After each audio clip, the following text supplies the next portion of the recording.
Good afternoon, everyone, and welcome to Rise of the Machines, Hype versus Reality.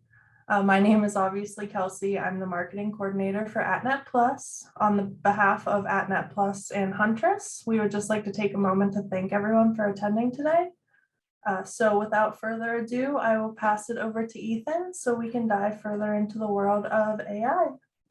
All right, thank you so much. And just a little background and answer some questions beforehand. I am recording this, so I'm going to make that recording available to Kelsey, so she should be able to send this out to everybody who is listening.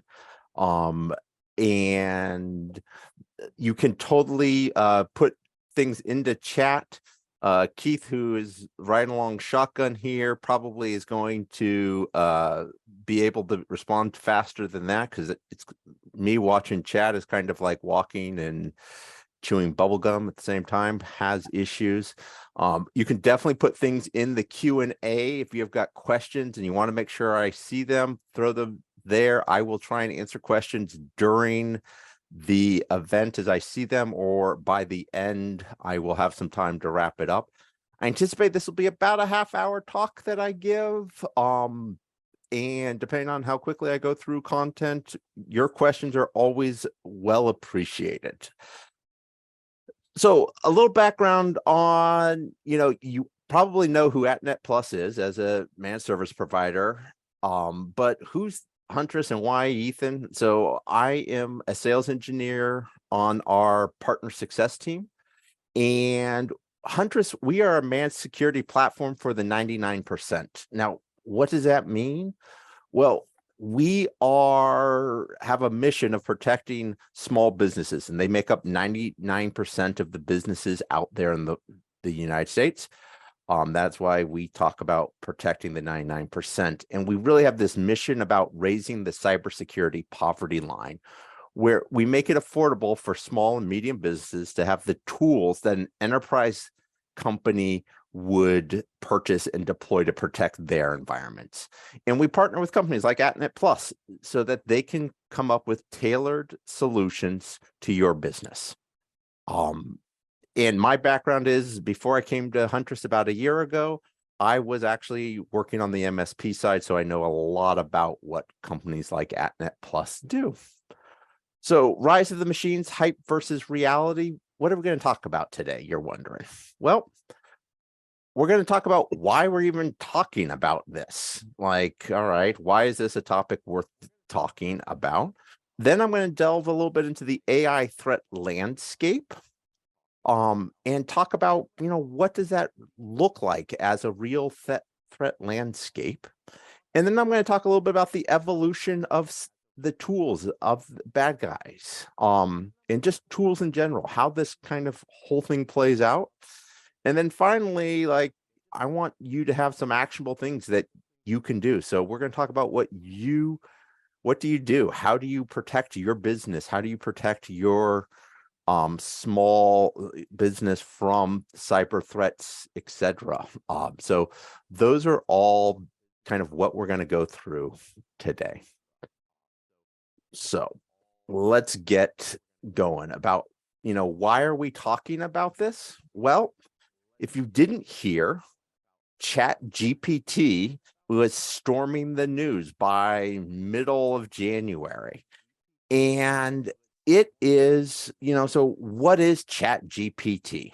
Well, it is this natural language, artificial intelligence, off of their webpage. I went to openai.com, who developed this tool in conjunction with Microsoft. They got a bunch of funding from Microsoft.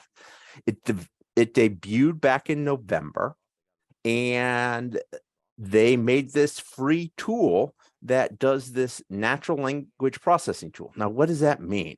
Well, it means you can type into a box and ask the ChatGPT agent some questions. Now, according to OpenAI, the dialogue format makes it possible to answer follow-up questions and admit mistakes and challenge incorrect premises.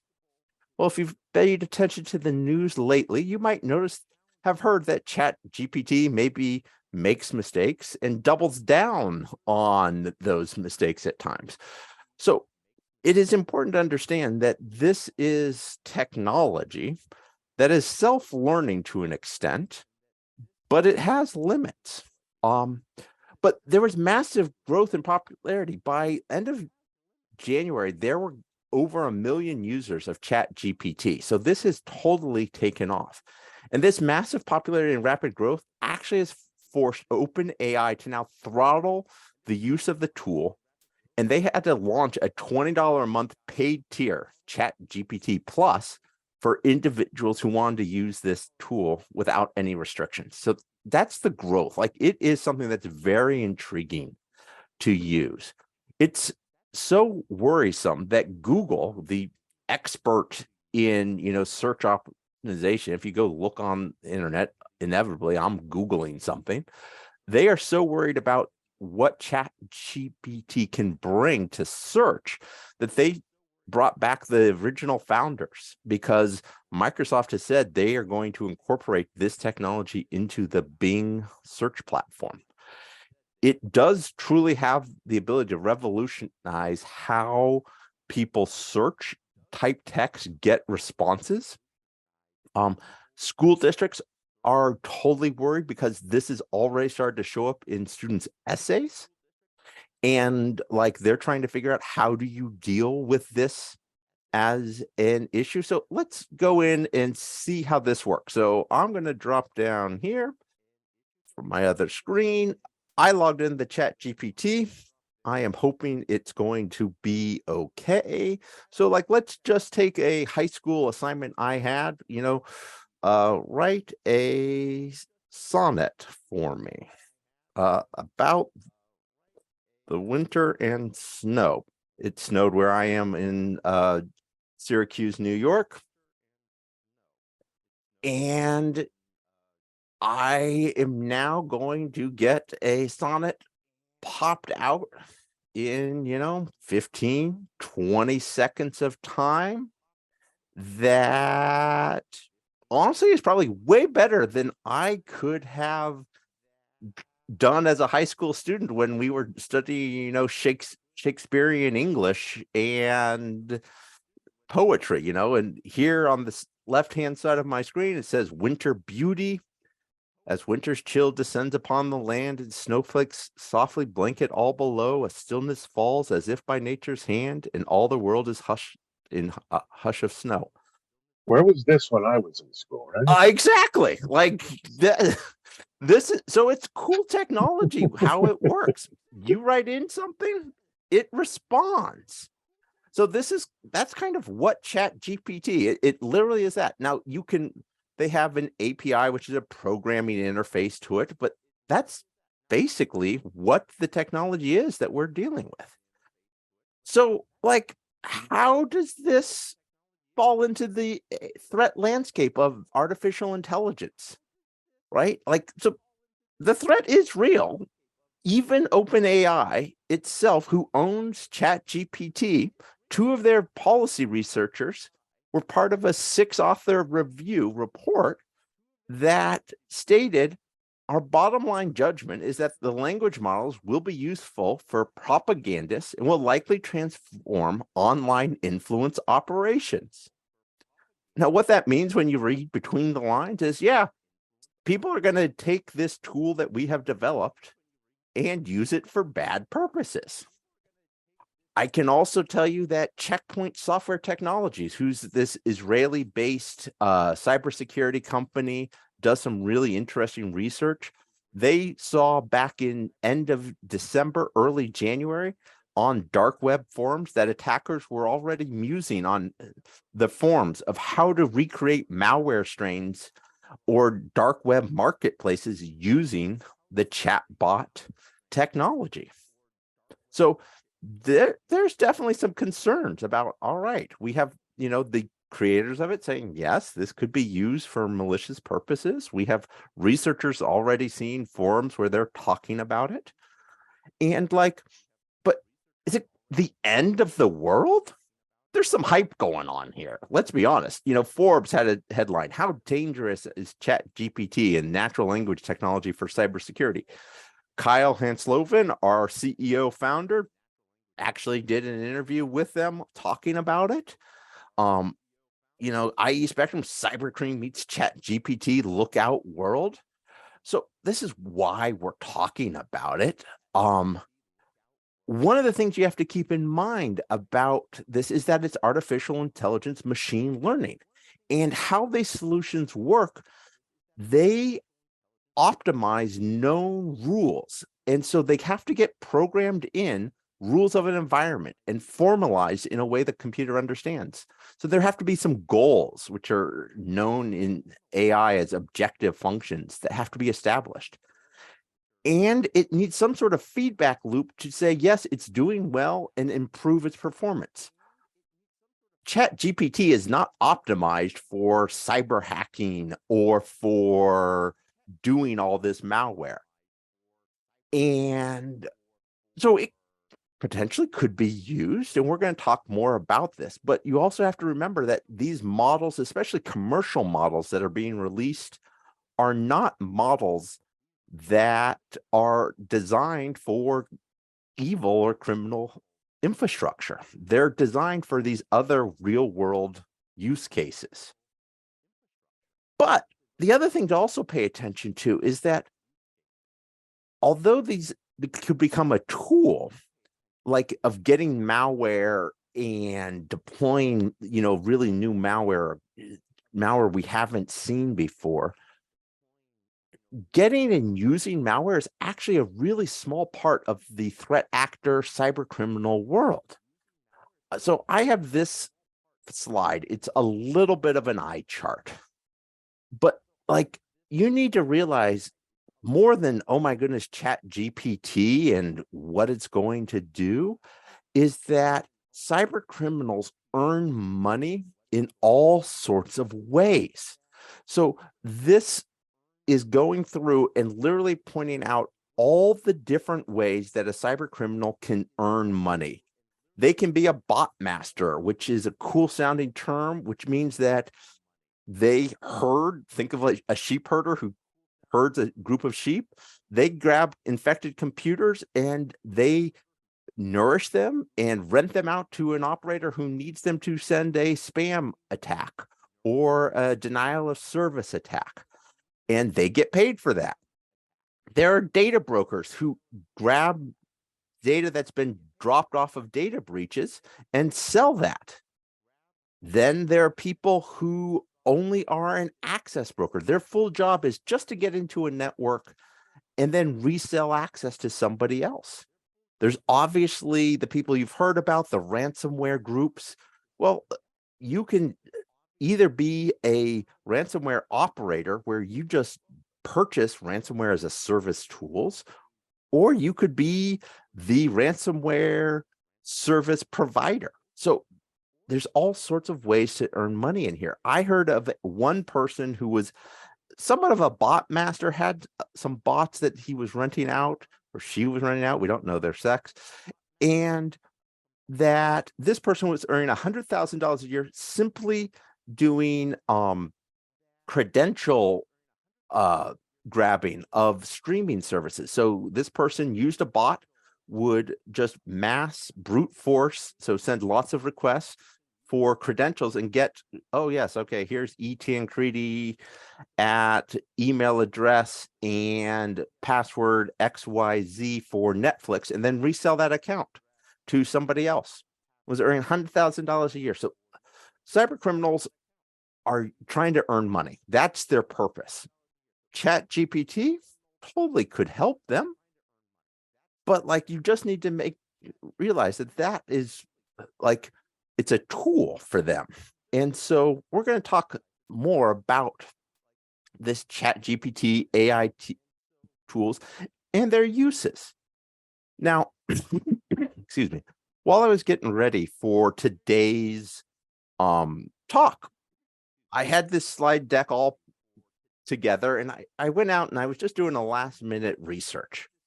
Well, as I was talking about ways that cyber criminals are leveraging technology, I had come up with, here are probably the top 4 ways that cyber criminals would leverage ChatGPT. Well, I missed one. And so I'm calling it an audible because it blew me away that I forgot that this would even be something that's going on. But in an article I saw that was published yesterday, cyber criminals have actually started to take the popularity of ChatGPT and that it has that paywall that I talked about, $20 to get in there and use it unlimitedly. And they are coming up with fake ChatGPT sites that will give you free access.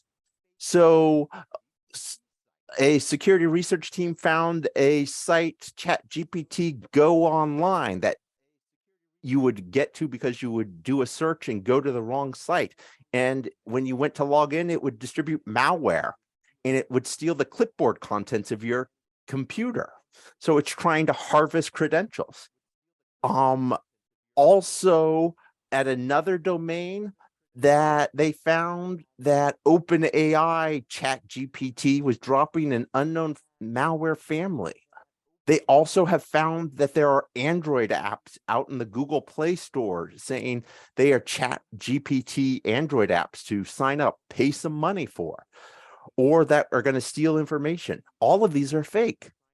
There is a paid ChatGPT site that if you go into it, it says it will, sign you up for the $20 site, and it goes and it steals your credit card information.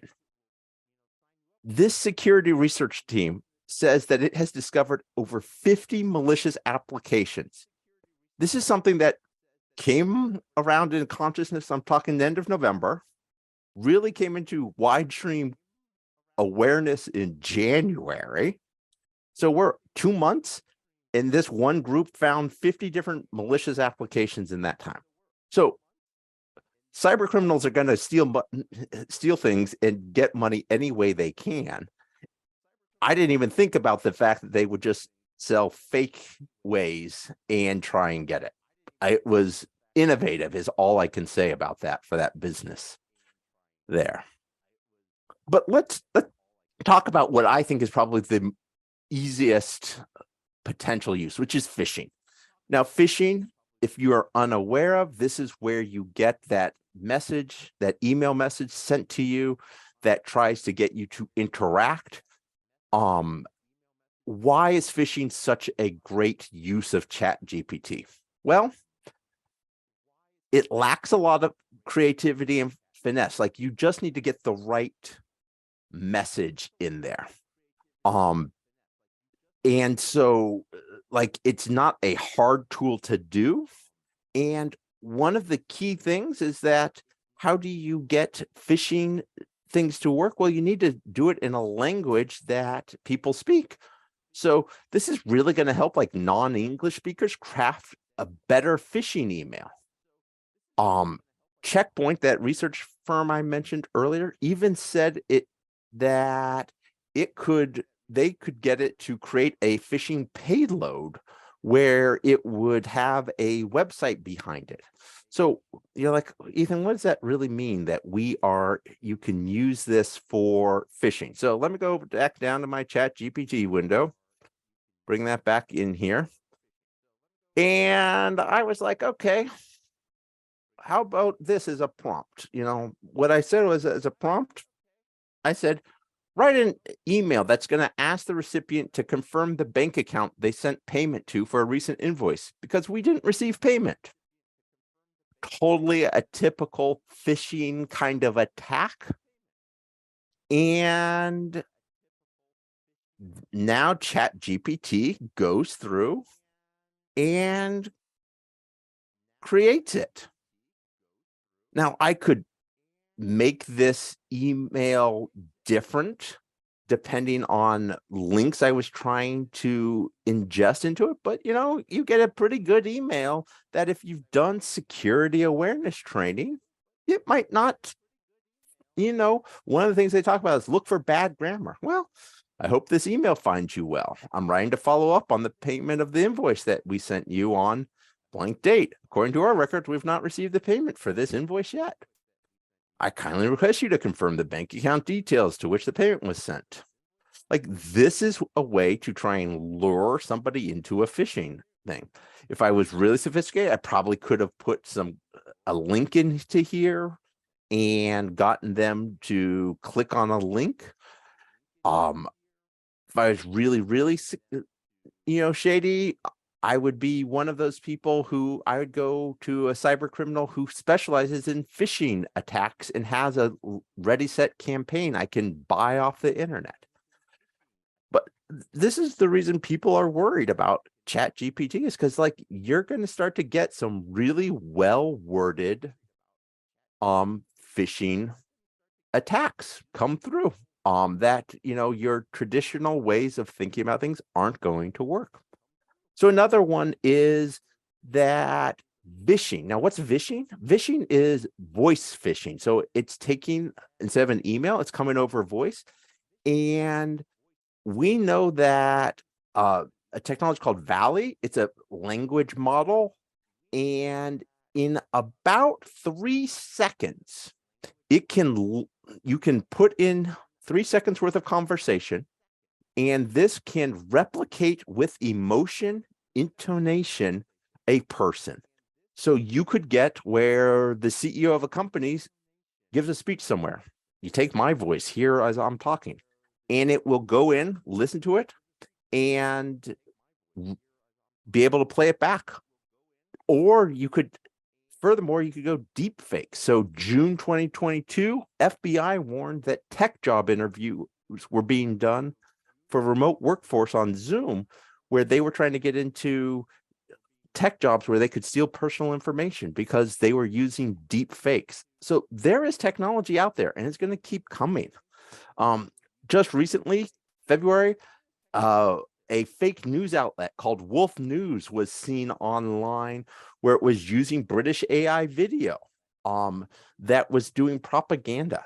So those are totally things that are going to become. We're going to have to become more aware. And this is where security awareness training is going to be important, of educating your users and people about the attacks and making them pay attention. Now, finding vulnerabilities. What does that mean? ChatGPT could go and review software or similar language models and find unknown vulnerabilities, and then provide a way to exploit that. Now, this is going to potentially lead to faster needs of patching. Is it here immediately? No, but it's going to come. Like, this will allow for the threat actors to try and find vulnerabilities, and you're going to have cyber teams having to respond and patch quicker.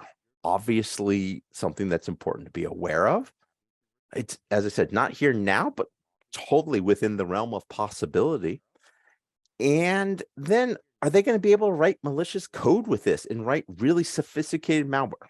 Now, it's probably not going to be the most sophisticated code, but it's lowering the bar for a threat actor. And it's going to need those learning modules to go again. So I'm going to go back into ChatGPT, and I actually stole this example from one of our threat researchers here at Huntress, John Hammond, and we will see if the demo gods are kind to me.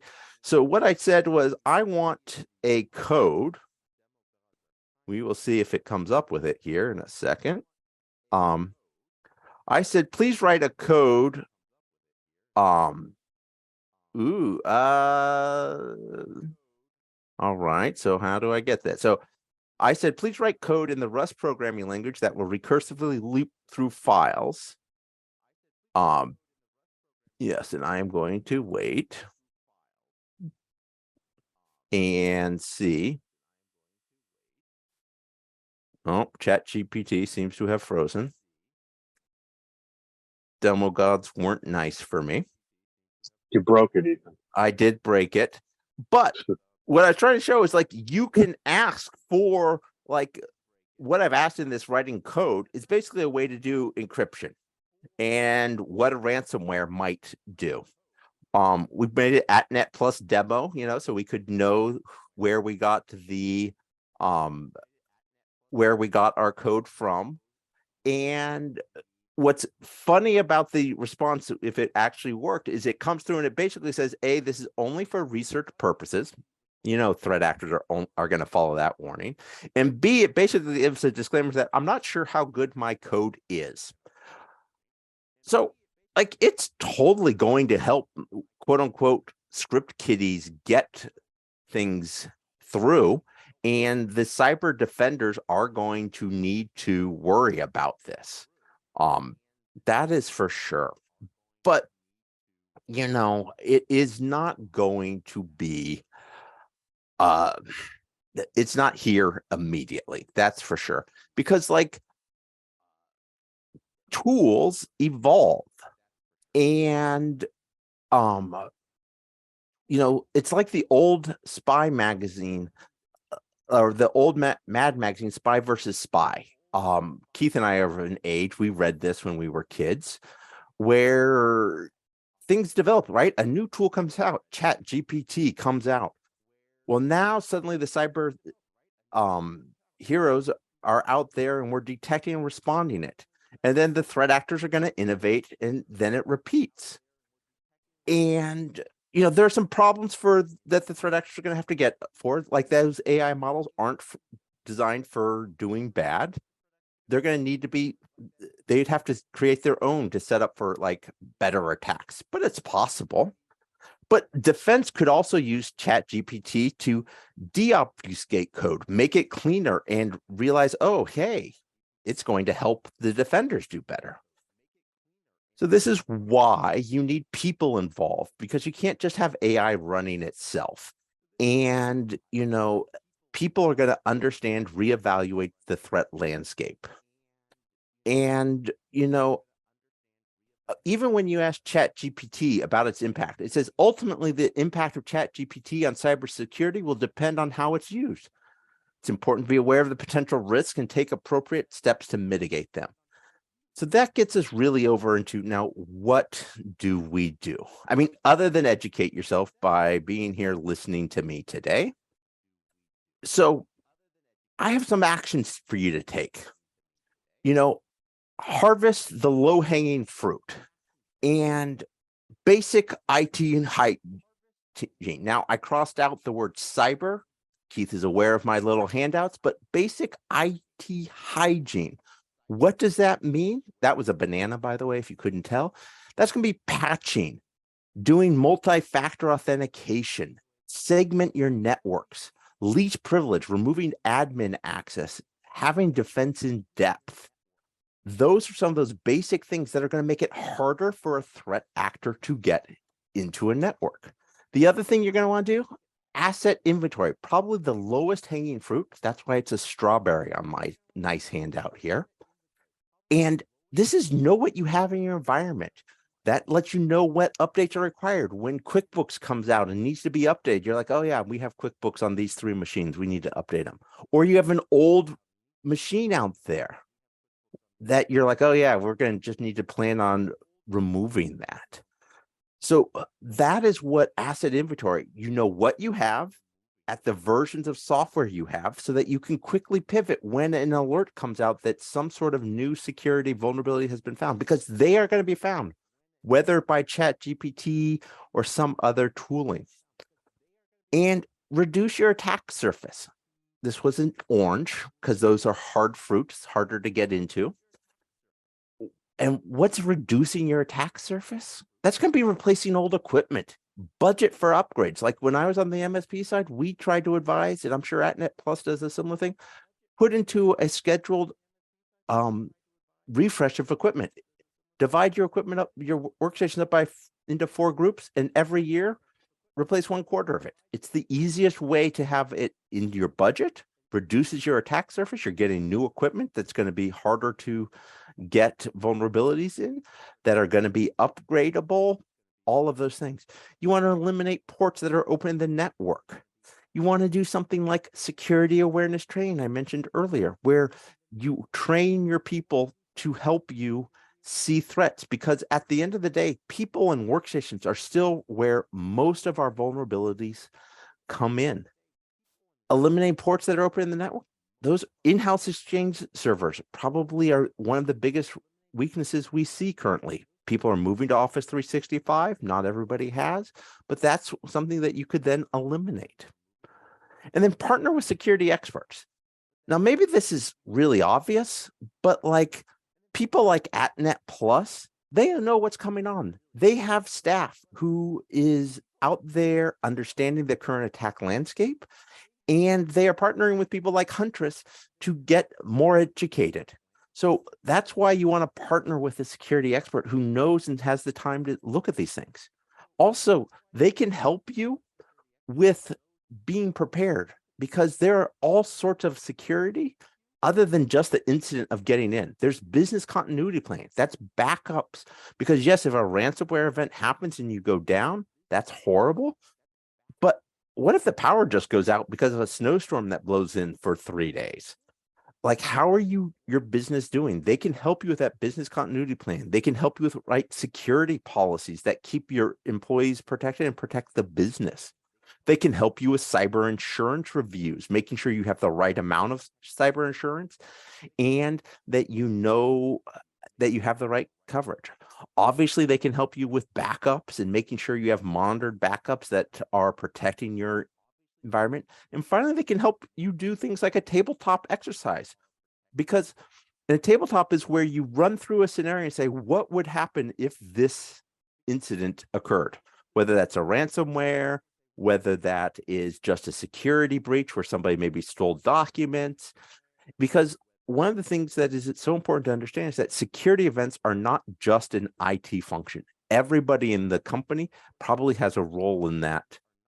I can tell you from personal experience that when a ransomware event has occurred at a client organization, the owner of that business is very bogged down and involved with all sorts of things that have nothing to do with IT, of talking to legal, of talking to customers, of talking to banks, all sorts of things. So this is why a partner like AtNet Plus can help you in preparing for those security events. And finally, if you've partnered with somebody like this beforehand, when something bad happens, not only are they going to have the skills to handle it, they're going to help you recover quicker because they know your environment. So that is why partnering with security experts is so critical to protect you from whether that's ChatGPT or whatever is next that the threat space comes through. So I want to thank everybody for kind of listening to my minor TED talk on ChatGPT today. And thanks AtNet Plus for letting me have this half hour or so of your time to talk. I don't see any questions, which is not a problem. I'm glad I've answered questions, but as a call to action and thank you, like if you aren't engaged with AtNet Plus, engage with them. Get a complimentary review of your cyber insurance questionnaires. Make sure you have the coverage so that if something happens, you're protected. I want to thank everybody for their time today. I really appreciate it. And I hope that you have a wonderful day.